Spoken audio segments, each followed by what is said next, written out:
after the election, we are going to prevail on this issue because the country cannot continue with this sickness. We need to make sure we step up and change it and save lives, and that's why we're involved in the March for Our Lives. So thank all of you for being here. And now let me turn it over to my good friend, protector of democracy, and someone who's fighting for common sense gun laws, Jamie Raskin.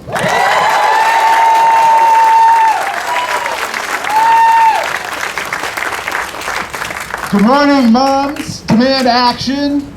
And good morning, Delegate Jared Solomon. Thank you for organizing us. And Eden Durbin, thank you for organizing us. You know, in the old days, back when I was a state senator, I got to organize all the demonstrations. And now Jared is taking over as the organizer for the marches. You guys ready to march? Yeah! Ready to rally and protest?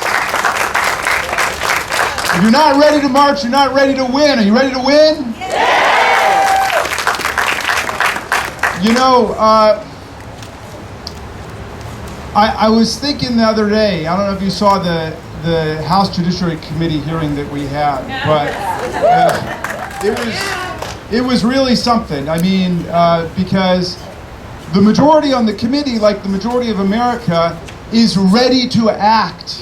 Which is why the House just passed the toughest, most comprehensive gun safety legislation in the history of the United States of America. We just passed it. The universal violent criminal background check, the ban on high-capacity magazines. We need to ban assault weapons starting with the 18 to 21-year-olds and then stop the sale to anybody because we don't need weapons of war being carried on the streets of America. We don't need it. But we were in that hearing, and I was thinking, you know, there are civilizations in the history of our species that have engaged in child sacrifice to try to appease the gods. The Carthaginians did it, the Mesopotamians did it, the Aztecs did it. There was child sacrifice. And so I'm thinking back to Columbine, and I'm thinking back to Sandy Hook, and we didn't do anything. We were blocked by the NRA. And now we have a situation where 19 kids are assassinated in Uvalde, Texas. And are we going to allow this to continue? The question is, are we going to go down in history as a civilization or as a country that permitted the sacrifice of children? All for what? All for what? Is it for the Second Amendment? No, it is not. It's not. It is for a deformed, distorted, false misstatement of what the Second Amendment says. That's what the sacrifice is for. Because when my colleagues get up and they say, well, we'd love to do something, but there's the Second Amendment, and you guys want to repeal the Second Amendment, we say, nonsense. We don't want you to repeal the Second Amendment. We want you to read the Second Amendment, and we want you to read what the Supreme Court has said about the Second Amendment.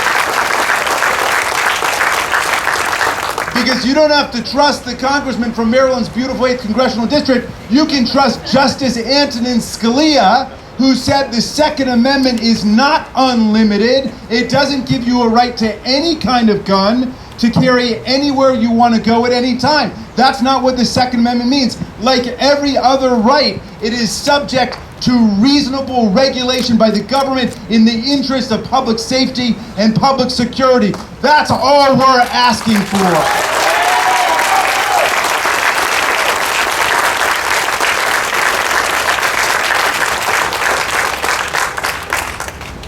So my friends, we need to debunk that lie about the Second Amendment.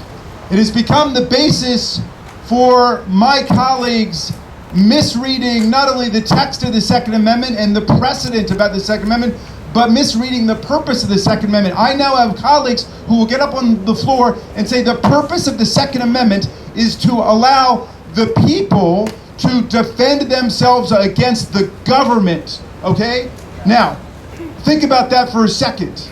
If anybody would have a right to defend themselves against the police with a gun, certainly it's somebody who's being killed by the police like George Floyd. And I always say to them, are you saying that George Floyd or somebody coming by could pick up a gun and start shooting the police officers, and then they don't want to talk about that? But they are using their new Second Amendment insurrectionism to defend the nightmare of what took place on January the 6th.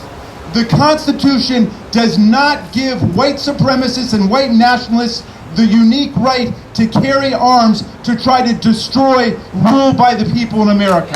It does not.